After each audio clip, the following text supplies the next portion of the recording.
Hey guys, welcome to the Liberal Hive Mind, a channel solely focused on exposing the abundant hypocrisy of the left. The Democrat Party loves to lecture us about protecting democracy, but the reality is they've built an entire shadow system of financial tyranny that looks a hell of a lot more like fascism than anything I've seen the president or President Trump engage in. You know, the Democrat Party and the left at large that loves to invoke the Constitution when they feel they can use it. But of course we know who they really are. If they could undo the Constitution and crack down on your rights tomorrow, they'd be drafting up the legislation this morning. And well, I guess that's an extra valid statement today because, as we're learning, we know the government can't directly censor your free speech or your right to access a bank. And so what did the Democrats do? They outsourced it. The government couldn't do it. And so they built independent agencies, essentially to weaponize regulations and pressure banks to cut off people that they view as enemies to their political agenda, people who step out of line politically. This is a massive scandal that was just exposed on Joe Rogan's podcast, thanks to Mark Anderson. And apparently Elizabeth Warren is at the heart of all of it. Let me show you guys exactly what's going on. We got some stuff to get into, so let's roll the tape. All right, folks, so take a look at this bombshell clip. We have this thing called independent federal agencies. So like, for example, we have this thing called the Consumer Finance Protection Bureau, CFPB, which was it's sort of Elizabeth Warren's personal agency that she gets to control. And it's an independent agency that just gets to run and do whatever it wants, right? And if you read the Constitution, like, there is no such thing as an independent agency, and yet there it is. What does her agency do? Whatever she wants. What does it do, though? Basically, terrorize financial institutions, prevent new competition, new startups that want to compete with the big banks. Really? Oh, yeah, 100%. How so? Just by terrorizing anybody who tries to do anything new in financial services. Can you give me an example? Well, I guess, debanking. This is where a lot of the debanking comes from, is these agencies. So debanking is when you as either a person or your company are literally kicked out of the banking system. Like they did to Kanye. Exactly, like they did to Kanye. My partner Ben's father has been debanked. Really? We had an employee who... For what? For having the wrong politics. for saying unacceptable things. Under current banking regulations, here's a great thing. Under current banking regulations, after all the reforms of the last 20 years, there's now a category called a politically exposed person, PEP.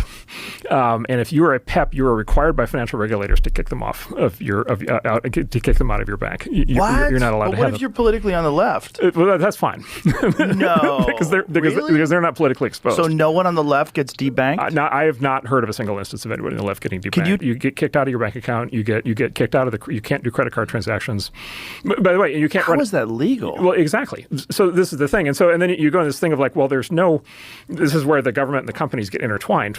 Back to your fascism point, which is there's a constitutional amendment that says the government can't restrict your speech, but there's no constitutional amendment that says the government can't debank you. They don't have to debank you. They just have to put pressure on the private company banks to do it. And then the private company banks do it because they're expected to.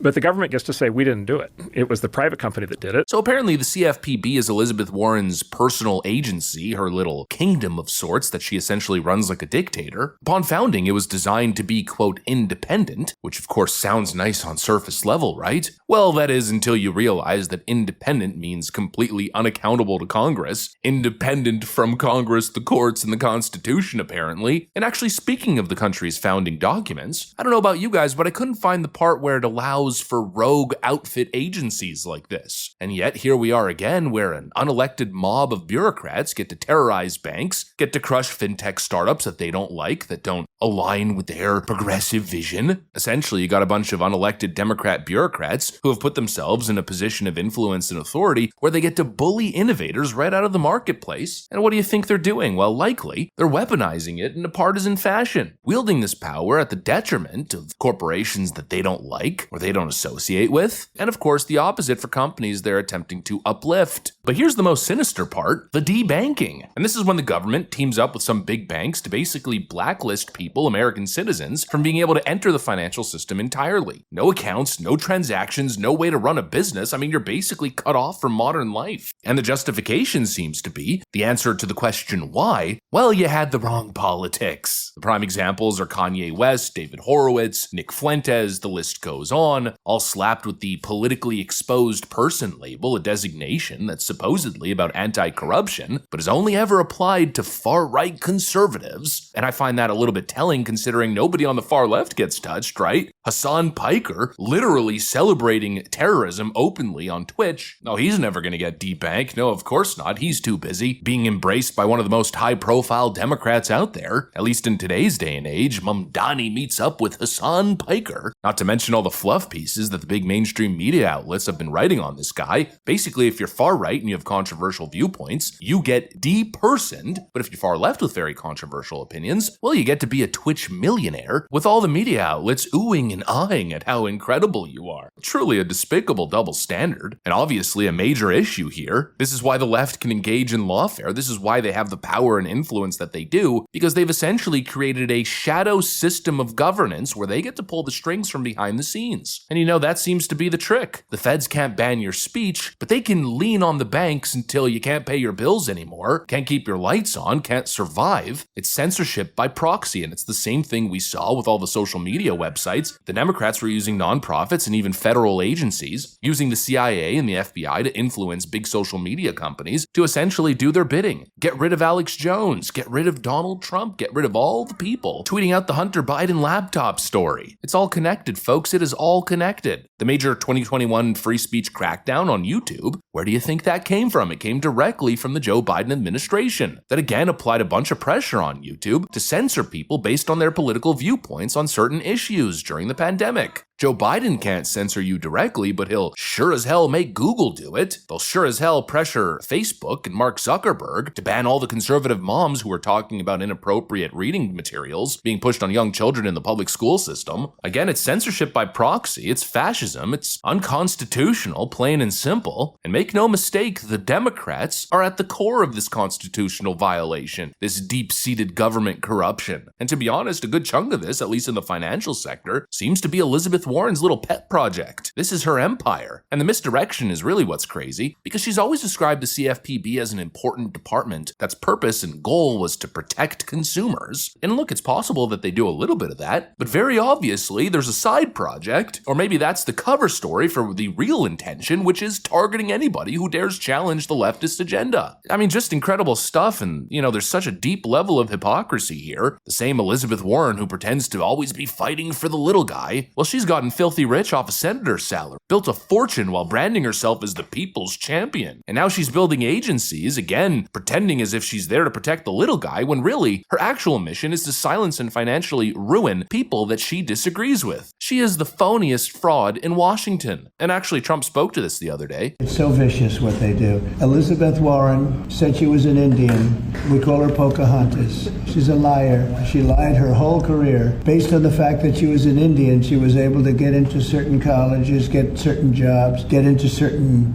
universities to work there.